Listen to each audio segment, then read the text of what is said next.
queria convidar os irmãos a abrirem as suas Bíblias em Atos, capítulo 16, do versículo 16 ao 26, que diz assim: Aconteceu que, indo nós para um lugar de oração, nos saiu ao encontro uma jovem possessa de espírito adivinhador, a qual, adivinhando, dava grande lucro aos seus senhores. Seguindo a Paulo e a nós, clamava, dizendo: Estes homens são servos do Deus Altíssimo, e vos anunciam o caminho da salvação. Isso se repetia por muitos dias. Então Paulo, já indignado, voltando-se, disse ao Espírito: Em nome de Jesus Cristo, eu te mando, retira-te dela. E ele, na mesma hora, saiu. Vendo os seus senhores que se lhes desfizera a esperança do lucro, agarrando em Paulo e Silas, os arrastaram para a praça, à presença das autoridades. E levando-os aos pretores, disseram: Estes homens, sendo judeus, perturbam a nossa cidade, propagando costumes que não podemos receber, nem praticar porque somos romanos. Levantou-se a multidão unida contra eles e os pretores, rasgando-lhes as vestes, mandaram açoitá-los com varas. E depois de lhes darem muitos açoites, os lançaram no cárcere, ordenando ao carcereiro que os guardasse com toda a segurança. Este, recebendo tal ordem, levou-os para o cárcere interior e lhes prendeu os pés no tronco. Por volta da meia-noite, Paulo e Silas oravam e cantavam louvores a Deus, e os demais companheiros da prisão escutavam. De repente, sobreveio tamanho terremoto que sacudiu os alicerces da prisão. Abriram-se todas as portas e soltaram-se as cadeias de todos. Vamos orar mais uma vez. Senhor, eu te agradeço por esse dia e peço para que o Senhor abra os nossos corações, Deus, para a tua obra. Essa obra não é minha, não é de pessoas específicas, mas essa obra ela é do Senhor. O Senhor é que é o Deus da missão, o Senhor é o Deus dos órfãos, das viúvas, das prostitutas, dos aleijados, dos marginalizados. O Senhor é o Deus desses também. Então eu oro, Deus, para que o ministério de misericórdia frutifique sobre a tua igreja, sobre a república, Senhor. Que o Senhor derrame compaixão e amor pelos que perecem, no nome de Jesus. Amém. Amém. Meus irmãos, algumas pessoas não me conhecem. Meu nome é Enoque. Eu vou compartilhar com vocês hoje um pouco das experiências do que eu tenho vivido dentro desse contexto do universo de prostituição e tráfico humano. Eu queria, antes de tudo, antes da gente seguir esse caminho da reflexão, eu queria compartilhar um pouco de uma história que eu ouvi na semana passada e que me impactou muito. De 3 meninas, mulheres, elas tinham ali entre seus 18 e 19 anos, e elas são de origem de Brasília. E ali elas, mais simples, mais pobres, vulneráveis, uma tinha tido uma criança na adolescência, elas recebem um convite para ir a Campinas, porque elas receberam um presente para elas conseguirem seguir na carreira de influenciadora digital. E aí, eles prometeram muitas publicidades, muito dinheiro. E aí, aproveitando da vulnerabilidade delas, é minha oportunidade de ascender na vida, de conquistar meu dinheiro, de conseguir tudo isso. Então, eles pagaram a passagem delas. Quando elas chegaram em Campinas, eles falaram: não, a gente precisa dar um banho de loja em vocês. Vocês precisam ter as melhores marcas, vocês precisam ter as melhores joias, porque vocês precisam se apresentar bem para o público. Então, eles vão para o shopping, vão para as lojas, grandes marcas, grifes, e compram. Quando eles saem e chegam num determinado lugar, que é em Campinas, Jardim de Itatinga, elas recebem a notícia de que tudo que elas, o trajeto, as roupas, nada tinha sido de graça. E de que elas teriam que pagar a dívida com juros. Então, eles retiram os documentos delas, retiram os celulares delas e começam a forçar elas a se prostituírem. Nisso, uma das meninas, eles acabaram, acho que foi uma coisa de Deus mesmo, que eles não pegaram o celular de uma. Então, uma ficou, e elas ficaram ali alguns dias se prostituindo, e tudo que elas faziam era cobrado de um valor muito exorbitante. Então, se elas tomavam uma água da torneira, era 50, 100 reais. Se eles tomassem um refrigerante, uma latinha, o que geralmente a gente paga às vezes 4, 5 reais, para elas eram 20, 25 reais. Tudo com um valor, um imposto, enfim, os juros muito alto. E aí, elas descobriram que tinha uma organização ali no Jardim de Itatinga que lidava com as meninas em prostituição e tudo mais, então elas entraram em contato. Quando entraram em contato, elas combinaram uma reunião meio que em segredo, em secreto, e elas foram até a casa. Quando elas chegaram na casa, ela abriu para elas comerem, elas estavam, tipo, famintas. Diz que uma bebeu uma coca de 2 litros em segundos. Que elas estavam famintas, não estavam sendo privadas de comida, e aí elas falaram, né, tudo que elas estavam vivendo. Aí a pastora, né, que faz esse trabalho lá, ela falou assim: vocês são vítimas de tráfico humano. E aí, quando disse que caiu a ficha, elas começaram a surtar, começaram a quebrar tudo, deu um surto nelas. E aí, elas falaram assim: a gente vai te ajudar. E aí elas entraram em contato com um pessoal lá de Brasília, de onde elas eram, e elas começaram a trabalhar para tirar essas meninas do cárcere. E aí, levanta dinheiro aqui, levanta dinheiro lá, conseguiram pagar, e as meninas foram libertas e voltaram para Brasília. Por que eu estou falando isso, meus irmãos? Porque essa é uma realidade muito comum no nosso dia a dia e que a gente não se fala muito sobre isso. E isso foi uma coisa que eu ouvi semana passada. Eu nem ia falar sobre essa história, mas eu achei muito válida, porque o tráfico humano, a prostituição, não é só, às vezes, o que acontece na novela, que vai para algum outro país, Turquia, coisa assim nesse sentido. Foi uma coisa que aconteceu ali de Brasília para Campinas. Então, é uma coisa que está acontecendo, tem pessoas atualmente que estão lidando com isso. E dentro desse contexto, eu queria só trazer uma introdução de como que esse tema ele nasceu no meu coração. Por quê? Porque há 10 anos atrás, eu fui numa viagem missionária ao Vale do Jequitinhonha, que é uma região muito pobre, que fica ali no nordeste de Minas Gerais, sul da Bahia. E ali tem uma cultura de exploração sexual de crianças e adolescentes, da mulher, da chamada novinha, que eles exploram sexualmente ali. Então eu fui... eu estudava ainda, eu brinquei com o pessoal no primeiro culto, né, que acho que meus pais eram mais loucos do que eu, de me deixar me enfiar nessas bimbocas. Mas, enfim. Aí a gente foi na BR-116, tinha uma estimativa na época que a cada 30, 40 quilômetros na BR-116 tinha um ponto de exploração sexual de crianças e adolescentes. E a gente fez uma parceria com uma organização e a gente abordava... caminhoneiros. Então, eu via, por exemplo, crianças de 10 anos descendo de um programa, de um caminhão. Era muito comum, a gente conversava, falava, ai tio, né, chama de tio, tio, eu vendi aqui, mas é porque eu queria um pacote de feijão, eu queria um pacote de arroz para minha família. Então, aquilo me impactou muito cedo, ver essa realidade, né? Passaram-se... E nesse contexto, que acho que foi uma das coisas que mais me impactou, foi ver 3 gerações da mesma família em prostituição. Então, na mesma avenida, tinha a avó, que tinha uns 60 anos, tinha a mãe, que tinha uns 35, 30, e tinha a menina, que tinha uns 15 anos.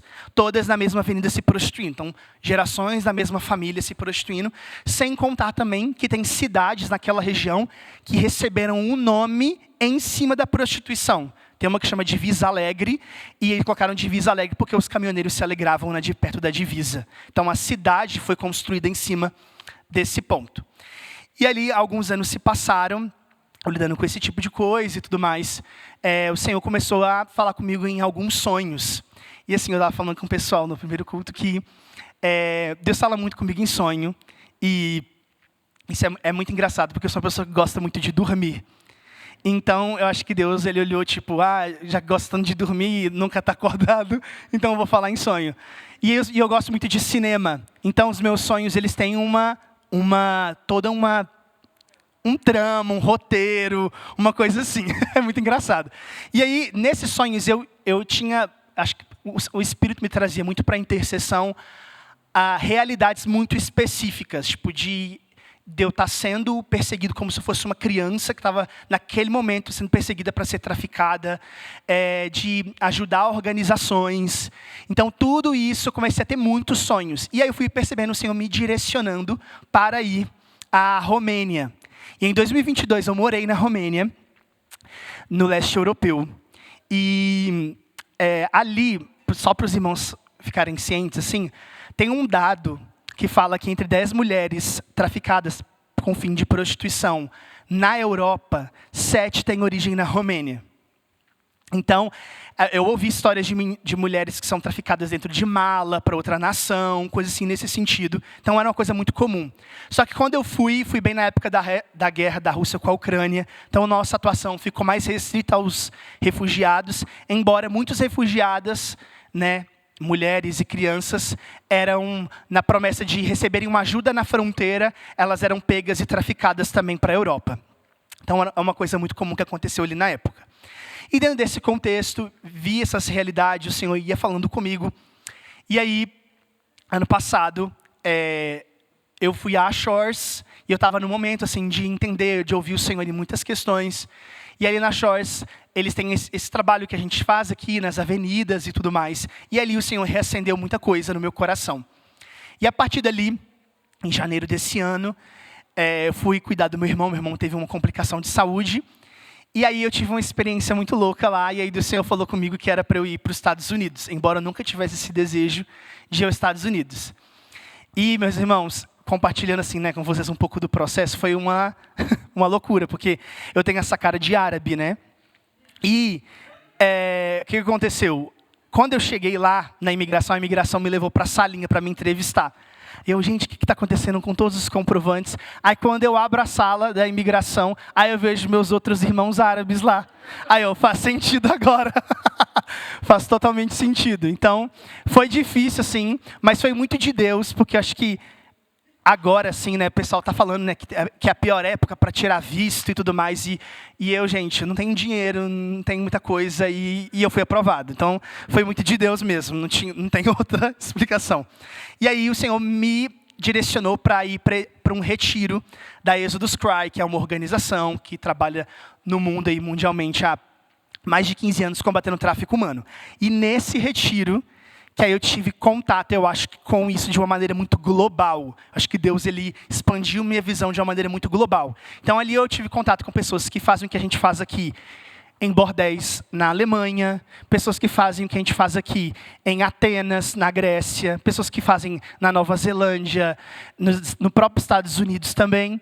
Então, foi um contato onde a gente ouviu muitas histórias.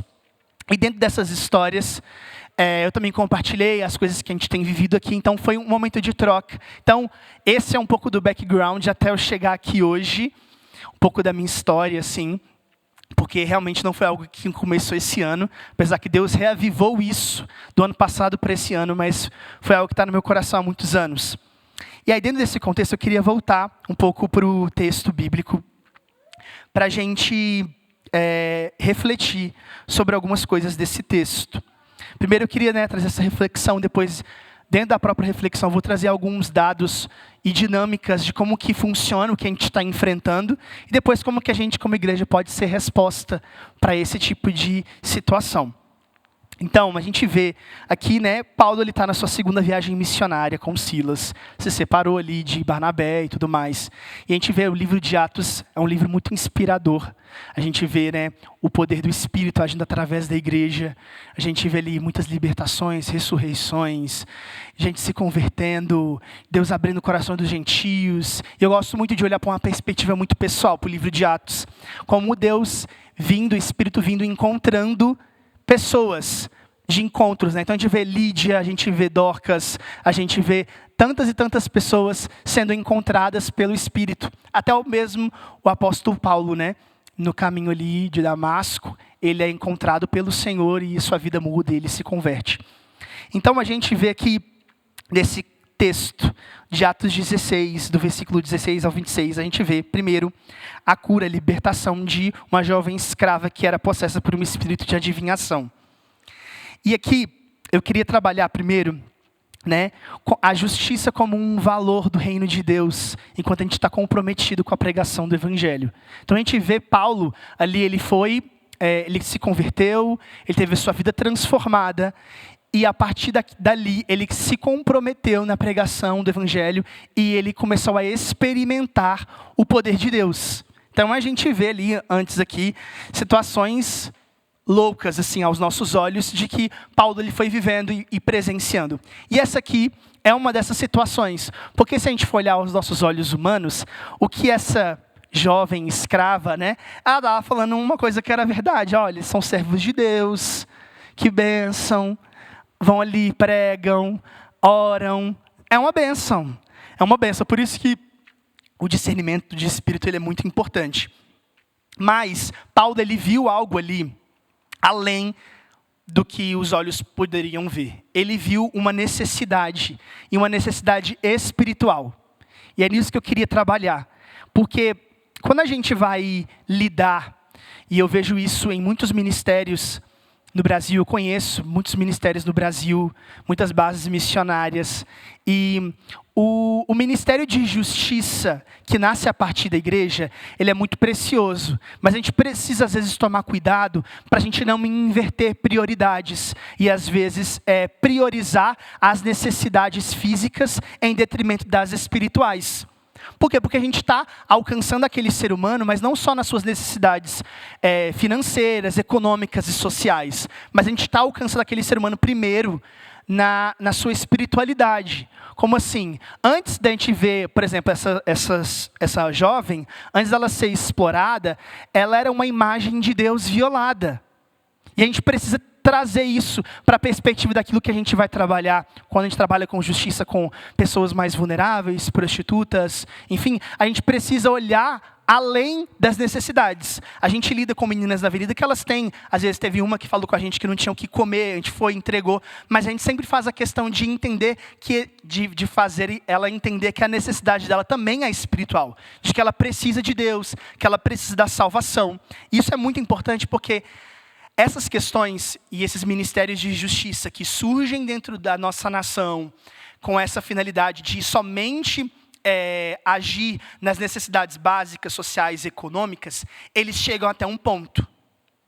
E isso é muito interessante, porque quando a gente vai conversar, às vezes, até com profissionais, por exemplo, da psicologia, e eles ouvem muitas histórias. Meu irmão, ele é psicólogo, então às vezes ele fala assim, Enoque, chega uma hora que é o Espírito Santo. É Jesus que tem que agir na vida da pessoa. Chega uma hora que um limite ali da ação humana, das técnicas humanas, para agir na vida daquela pessoa. E Paulo, ele viu essa necessidade além. Ela era uma jovem escrava, era comum na época, mas ele viu algo além. Ele viu uma necessidade de libertação, de libertar ela. E quando a gente vai falar sobre isso, não tem como dissociar essa libertação, essa liberdade do próprio evangelho. Quando a gente vai falar sobre essa luta abolicionista, que é lutar contra pessoas que estão em situação de escravidão, seja laboral, seja escravidão sexual, a gente precisa levar em consideração de que a luta abolicionista ela está intrínseca ao evangelho. Então, lá em Isaías 61:1, diz, o Espírito do Senhor está sobre mim, porque o Senhor ungiu-me para levar boas novas aos pobres, enviou-me para cuidar dos que estão com o coração quebrantado e anunciar liberdade aos cativos e libertação das trevas aos prisioneiros. Gente, esse aqui é o ministério de Jesus. E o ministério de Jesus, o evangelho que hoje nos é encarregado, ele vai vir para trazer liberdade para o homem todo. Então, a gente vai sim suprir necessidades, porque a igreja ela é chamada para isso também, mas não só isso. Ela precisa de uma liberdade espiritual. Ela precisa ser alcançada pelo Espírito para que, a partir dali, ela tenha uma vida de fato livre. Tanto das amarras, das correntes mesmo, que aprendem de verdade, como essas meninas lá de Campinas, que elas estavam em cativeiro. A gente precisa ir, mas a gente não vai trazer só essa liberdade. A gente precisa compartilhar a verdade do evangelho, que vai trazer libertação. E aí tem um outro texto que diz assim, em Isaías 59, capítulo 59, versículo 1. Vejam, o braço do Senhor não está encolhido para que não possa salvar, e nem surdo o seu ouvido para que não possa ouvir. Isso é muito interessante porque o Senhor ele está atento, e a gente vê isso ao redor de toda a palavra de Deus, ao clamor do seu povo. O Senhor, você deve ter testemunhos de quando você orou e o Senhor respondeu. O Senhor ele está atento ao clamor do seu povo. E não foi diferente quando a gente olha, né, para algumas situações de própria escravidão, quando o povo lá no Egito clama, e aí ele fala com Moisés, eu ouvi o clamor do meu povo. A gente vê José também, que foi escravizado, literalmente, e a gente vê Deus ouvindo o clamor dele, levantando ele como governante sobre a nação. Então a gente vê muitas situações que Deus ouve o clamor. E dessa maneira não é diferente. Quando a gente olha para o que está acontecendo, quando a gente vai lidar com essas pessoas em situação de prostituição, a gente ouve muitas histórias. E eu penso, cara, Deus ouve essas histórias todos os dias. Então, qual o coração de Deus para essas orações, para esses clamores que estão surgindo? Tem o texto a carta de Paulo a Filemon, capítulo 1, versículo 16, quando ele vai falar sobre Onésimo, que é escravo para Filemão. Ele fala assim, não mais como escravo, mas acima de escravo, como irmão amado. Para mim, ele é um irmão muito amado, e ainda mais para você, tanto como pessoa, quanto como cristão. E esse texto eu acho muito interessante, porque ele vai bater justamente nessa tecla da escravidão, e não só como cristão, mas como pessoa. Então ele também traz a humanidade. Porque às vezes e tem muitos ministérios que também acabam indo para o lugar só espiritual. Tipo assim, a gente tem que fazer a libertação de todos os demônios, etc. E esquece a necessidade básica, né, da pessoa, social, econômica. Então a gente vê que Paulo fala, tanto como pessoa, como cristão. Então isso é muito importante. E, para finalizar esse tópico, em João, capítulo 8, versículo 36, diz, se, pois, o Filho vos libertar, verdadeiramente sereis livres. Então a gente vê que a liberdade que Cristo oferece, ela precisa e ela é completa. Em todos os sentidos. Ela não se restringe somente a algo físico ou também só a algo espiritual. É aquela frase que fala, né, o evangelho todo para o homem todo. Para todas as suas necessidades, o evangelho ele é essa resposta. E a gente precisa vigiar porque esses ministérios de justiça, às vezes, eles entram num caminho de muita militância, ativismo, e acabam esquecendo da real necessidade, de que a palavra de Deus é a palavra de Deus, de que ela é suficiente para responder a todos esses dilemas. Então, é muito importante a gente relembrar, porque eu tenho muitos amigos que, às vezes, a gente começou no ministério e eles acabaram se perdendo, né, nesse ativismo, e eles ainda se denominam como cristãos, mas você vê que eles só vão até um ponto, eles não conseguem acessar a pessoa como inteira, na sua necessidade. Então a gente precisa entender que a justiça ela é um pilar do reino de Deus. O reino de Deus é justiça, paz e alegria. Em segundo, a gente precisa também ter discernimento sobre quem a gente está enfrentando. Então a gente vê que Paulo, ele teve um discernimento ali na hora, é um espírito de adivinhação. E isso é muito precioso, porque o dom de discernimento ele vai ir contra o que todo mundo está pensando. Se a gente estivesse lá, todo mundo, nossa, que lindo, né, essa moça, exaltando esses homens, que coisa preciosa e tal. E não era isso, que Paulo discerniu no espírito. E aí, a jovem, ela foi liberta de quê? Aí tem estava pesquisando, né, um artigo que fala o seguinte, ela é de origem da Enilda de Paula, falou assim, todas as pessoas que incorporavam o espírito de adivinhação eram caracterizadas como possuidoras do espírito pitônico. Esse espírito atuava especialmente nas mulheres agricultoras empobrecidas e oprimidas. O espírito de Pitom garantia certa ascensão social às mulheres por causa do interesse que despertavam nas outras pessoas. Gente, essa é uma realidade que a gente vê que o diabo, Satanás, ele aproveita das vulnerabilidades das pessoas para destruir ainda mais a pessoa. Isso é muito comum. E aí eu queria contar uma história desse lugar que eu fui, né? Esse lugar que eu fui na semana passada, em Campinas, é o maior prostíbulo ao céu aberto da América Latina. E lá é uma zona vermelha da ONU, todas essas questões. E a gente foi nos bordéis, nas boates. Aí teve uma moça lá que chamou a gente para entrar no quarto dela para a gente orar. E a gente, vamos orar no quarto dela. E a gente entrou. E quando a gente foi entrando, tipo assim, eram umas luzes vermelhas muito fortes. E aí encaminhava para um quarto, só que a gente foi para uma outra direção.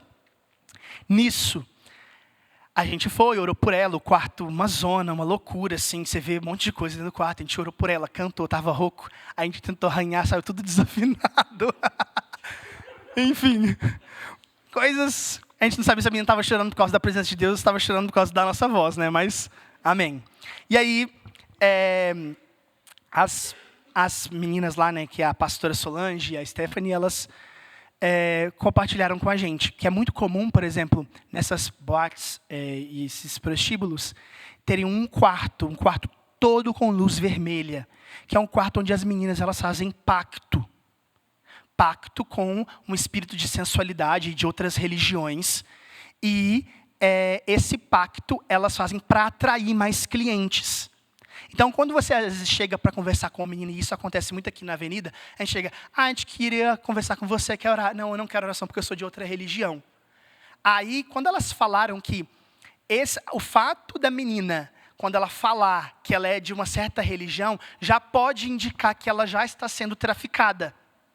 Porque ela foi forçada a estar numa religião para atrair mais clientes, né, com a finalidade de comércio. Não porque ela queria conectar com a espiritualidade dela. Então, ela falou que existem esses quartos, que elas já foram várias vezes nesses quartos, foram orar, expulsar, enfim, um monte de coisa. Então, o que a gente vê isso, gente? Que a gente vê que existe uma realidade espiritual por trás. Existe um inimigo que a gente precisa discernir. A gente precisa discernir o que a gente está enfrentando. Principalmente, primeiro, no âmbito espiritual. A gente está lutando contra principados, contra potestades. A nossa luta não é contra carne e sangue. Então, começa na oração, começa na intercessão. Estava falando aqui com o pessoal que, às vezes, quando eu estou tipo assim, nossa, meu Deus, aquela tribulação e tudo mais, aí eu falo, não, vou no cu da terça-feira orar, porque, meu Jesus, a gente precisa vencer umas batalhas e, às vezes, não consegue sozinho, tem que ser com a igreja mesmo. Vamos batalhar, vamos batalhar. Então, a gente vê que tem essa realidade. Satanás ele aproveita da vulnerabilidade, de abusos que a pessoa viveu durante a vida toda e coloca mentiras. Então, muitas vezes, essas situações de tráfico elas acontecem mediante uma exploração dessa vulnerabilidade. E a gente precisa estar ciente de que quem está por trás de tudo isso é Satanás. Mas a gente também percebe que é o fator agora mais físico, né, econômico, social, de que essa jovem escrava ela dava grande lucro para os seus senhores. E aí, nessa parte de lucro, eu queria trazer alguns dados e estatísticas sobre a questão da prostituição, do tráfico humano no mundo, no Brasil. Por quê? Porque essa indústria, ela alimenta bilhões de dólares.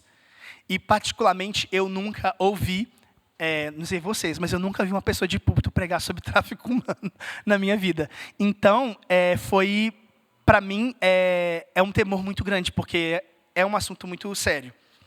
De acordo com a Organização Internacional do Trabalho, o tráfico de pessoas movimenta 236 bilhões de dólares no mundo. E cerca de 50 milhões de pessoas são traficadas atualmente, e cerca de 70% são mulheres e crianças. Então, a gente vê que existe uma vulnerabilidade maior de gênero para mulheres e para crianças. Não significa que os homens não sejam.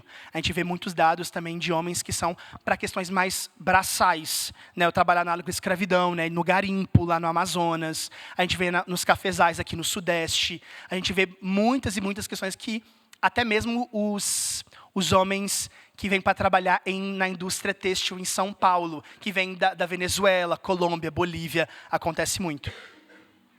E, exemplificando, né, para algumas pessoas que não sabem, o tráfico humano ele vai o quê? Ele vai comercializar, escravizar, explorar, privar a pessoa dos seus direitos humanos, que é o direito de ir e vir para algum lugar. Eu quero passear, você não pode. Vai tirar todos os seus documentos, vai te explorar de alguma maneira. Ele se denomina dessa maneira. E, trazendo esse recorte, né, porque o tráfico de pessoas ele vai se desdobrar de várias maneiras, como eu disse. Né, eu estava estudando, tem um caso específico que abrange Amazonas e Suriname. E esse caso, tipo, homens eles vão ser explorados no garimpo, e lá eles já pagam um valor da dívida, e o valor que eles pagam da dívida, eles têm um direito a uma modalidade que chama sexo a crédito, que é onde eles vão explorar crianças e adolescentes que vêm da Amazônia, né? Vêm do Amazonas. Então, é uma coisa muito comum. Dentro dessa questão, a gente vê que o que movimenta a indústria do tráfico humano como uma das principais bases é a pornografia. E a gente precisa levar isso em consideração. Por quê? Porque é uma luta muito comum. A gente vê irmãos e irmãs que lutam contra a pornografia e a gente precisa lembrar de que pessoas, elas são forçadas para o tráfico. Eu vou trazer uma história sobre isso. Mas como que isso alimenta um ciclo. Então, enquanto você está ali assistindo a pornografia no secreto e etc., você está alimentando e dizimando o seu cérebro de várias maneiras para que você chegue depois lá naquele ponto. E aí tem um documentário que eu assisti que fala sobre a prostituição na Colômbia. E aí estavam entrevistando um cafetão e falaram assim para o cafetão, como é que funciona aqui? Ele falou, olha, para mim os piores clientes são os espanhóis, da Espanha. Não porque é de lá, mas pelo que eles fazem. Que geralmente eles chegam para as meninas de 15, 16 anos para pedir o programa e falam assim, eu quero que você urina em mim. Por que isso tem a ver com a pornografia? Porque a pornografia ela vai alimentar fetiches sexuais. Então, cara, ele já está com a mente tão dizimada que ele chega achando que isso é uma coisa completamente normal. Como, por exemplo, tem um filme que chama Criado na Pornografia, da Exodus Cry, que eles falam, por exemplo, de como que a pornografia ela também vai fomentar a violência contra a mulher. Tem caras que sentem fetiche em dar soco na mulher na hora da relação. Como também a pedofilia, que acontece muito, e que é muito triste, e que é um crime. Então, a gente precisa entender que a pornografia, ela gera a demanda da indústria. E isso é muito importante. Por quê? Porque eu estava lá na Exodus Cry, e a gente foi tomar um café da manhã, e aí eu sento no meu café, aí chega uma moça, senta comigo, e ela começa a me perguntar, o que você tem feito no Brasil sobre essa questão? Aí eu falei, a gente tem ido nas avenidas lá na minha cidade, chamada Curitiba e tal. Aí ela falou assim, muito obrigada pelo que você está fazendo. Obrigado por quê? Aí ela foi falar que ela tinha sido vítima. Ela foi traficada da Inglaterra para os Estados Unidos. Tiraram todos os pertences dela, documentos, tudo mais. E ela foi forçada a gravar vídeos pornográficos, além de fazer programas. E aí, depois que ela foi liberta, ela está lutando na justiça contra o Pornhub, né, que é muito famoso, na justiça para retirar os vídeos dela da plataforma. Por quê? Porque quando ela anda na rua, os caras reconhecem ela. Então, ela está andando na rua e um cara começa a olhar assim, tipo assim, é ela mesmo. Então, ela começou a ser assediada, não só depois desse período de tráfico, que já foi um trauma, mas esse pós. Então, é muito, muito triste. Então, a gente precisa entender que a gente tem essa luta espiritual, que demônios, que principados e potestades não é contra carne e sangue, mas a gente também tem uma luta. E essa luta a gente precisa, essa luta contra a indústria, essa luta contra essas questões.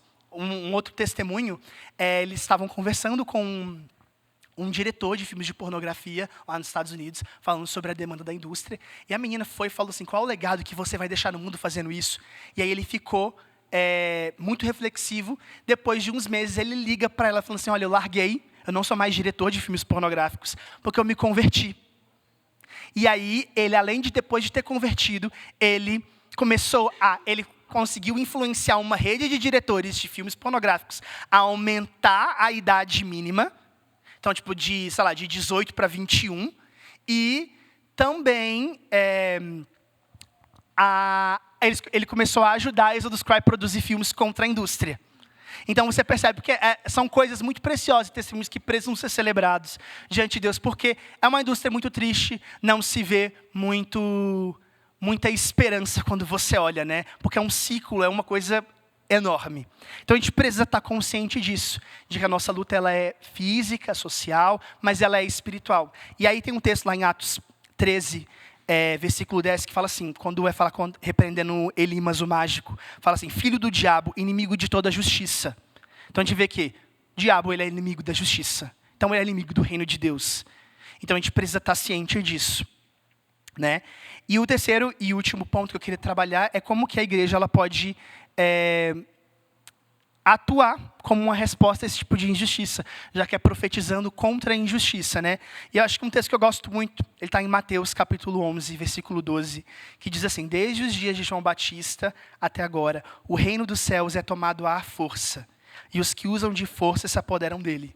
Ou seja, o reino de Deus é tomado pelos perseverantes, pelos diligentes, aqueles que estão ali. A gente vê pessoas que estão lutando, né? A Shores of Grace, o Nick, essas pastoras lá nesse lugar em Campinas, são pessoas que estão há anos e anos e anos e anos. Por quê? Porque o reino de Deus, ele é conquistado à força. Aqueles que perseveram, esse lugar aqui é de Deus. E a gente vai avançando, e a gente vai avançando, e a gente vai avançando. Então a gente precisa ter essa consciência de trazer o reino de Deus para a nossa realidade. Isso é muito interessante porque num livro do Richard Foster, quando ele vai falar sobre oração intercessória, ele fala o seguinte, que quando a gente vê alguma injustiça, por exemplo, você vê um morador de rua, às vezes a gente, vou andar, vou virar do outro lado, nem precisa conversar, na verdade, né? Mas o que ele fala é, você poderia em espírito orar para que a justiça de Deus alcance ele. Para você ter uma mentalidade ativa do reino de Deus sobre a terra, de que as coisas elas mudariam se a gente tivesse essa mentalidade, sobre as injustiças. Então eu vi uma notícia de uma criança que foi abusada, infelizmente, tal. Então você já vai, para e já começa a orar pela justiça de Deus, para que ela alcance, porque a gente precisa ter essa resposta ativa. Não é só quando tem um projeto, não é só quando tem uma coisa, é algo que tem que fazer parte da nossa vida, como filhos de Deus, como embaixadores. Então tem uma frase que eu gosto muito, que fala assim, quando eu dou comida a um faminto, estou dizendo com minhas ações que no céu não haverá mais fome. Então, se eu estou atuando dessa maneira, como prostitutas ou pessoas em situação de tráfico, eu estou dizendo, no céu não vai ter mais isso. O reino de Deus não tem dor, não tem exploração. O reino de Deus é um reino de justiça, de dignidade. Então, a gente olhar por essa perspectiva. E para finalizar, eu queria trazer uma coisa que o William Wilberforce, que é um herói da fé, que foi uma pessoa que lutou contra a escravidão moderna ali em 1800, ele se levantou, ele deu a sua vida para lutar sobre isso. E eu queria ler uma parte que fala que, quando ele, um ano depois da morte dele, em julho de 1834, 800 mil escravos, principalmente na Índia Ocidental britânica, foram libertos. Em pouco tempo, a maior parte dos países ocidentais aboliria a escravidão em definitivo. Porque um homem, ele se levantou indignado, porque ele não via somente um escravo, ele via também a imagem de Deus violada. E a gente precisa olhar para as pessoas com essa perspectiva. É a imagem e semelhança de Deus que está sendo violada ali. Então a gente precisa ter esse pensamento. E diante disso, a gente tem feito o que no nosso ministério aqui? A gente tem ido nas avenidas, nas sextas-feiras, aqui em Curitiba, com a finalidade de criar esse relacionamento, de tentar, toda sexta-feira a gente tenta, talvez, conseguir captar para ver se a gente entende qual situação que ela está, se ela está numa rede, se ela tem alguém que está por trás dela. E a gente tem ido, e tem sido muito precioso. A gente tem marcado cafés com as meninas fora da avenida. A gente tem ouvido as histórias delas, e elas contam, gente, das maiores atrocidades, rindo. Tipo, que foi espancada por cacetete, de que às vezes entram num programa e não sabem se vão voltar vivas. Então a gente vê muito, e uma ferida muito grande com a igreja, com pessoas cristãs. Teve uma específica que falou assim, eu não gosto que falem que Jesus me ama.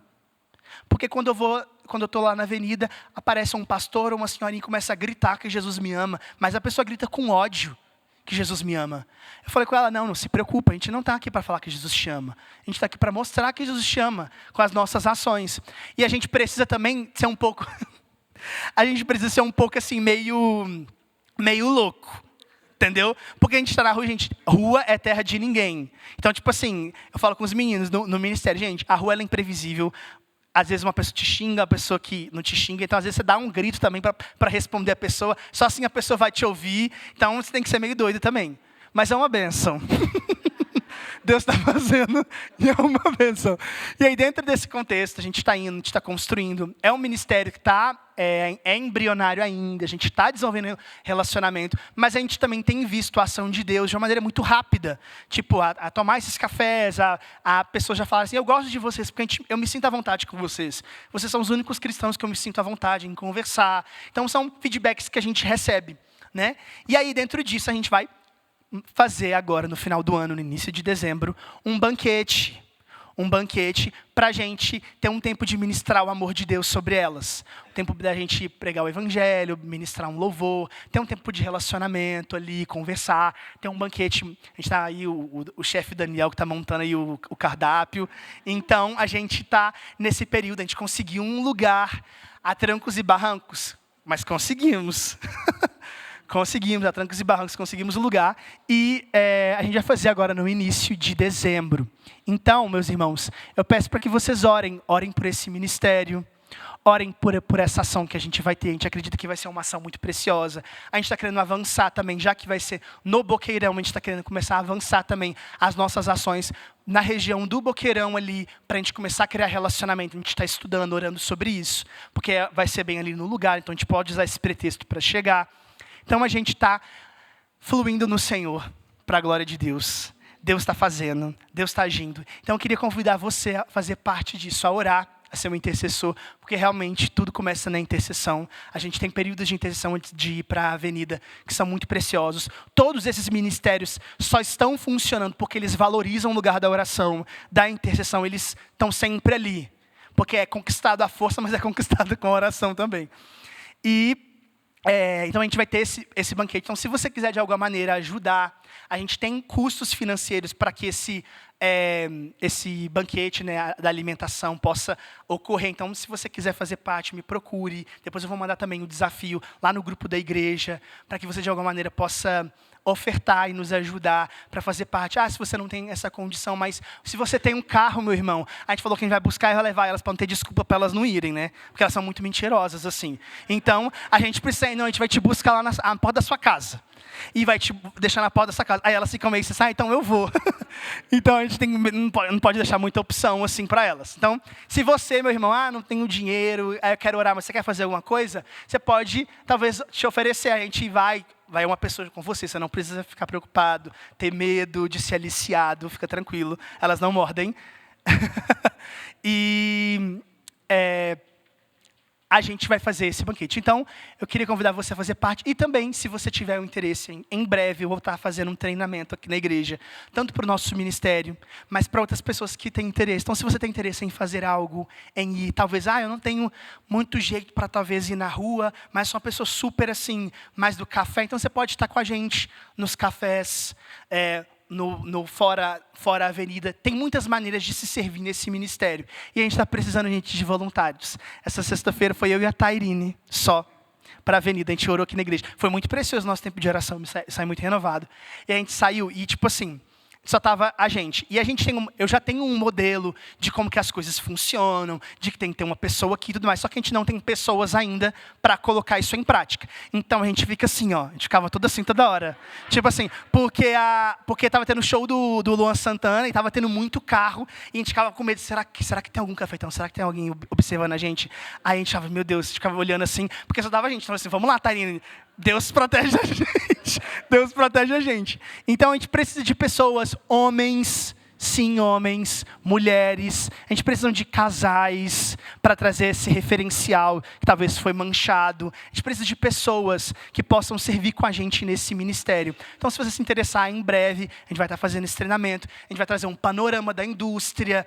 Se uma pessoa te procurou um dia na sexta-feira e fala assim, eu sou traficada, o que você vai fazer? Então, eu vou te explicar tudo o que você vai fazer, parte por parte, todas essas questões, para a gente, de alguma maneira, ser luz e trazer o reino de justiça de Deus para Curitiba e para as outras nações na terra. Então, meus irmãos, é isso. Queria orar por esse projeto e orar para que o Senhor traga esse coração para a nossa igreja.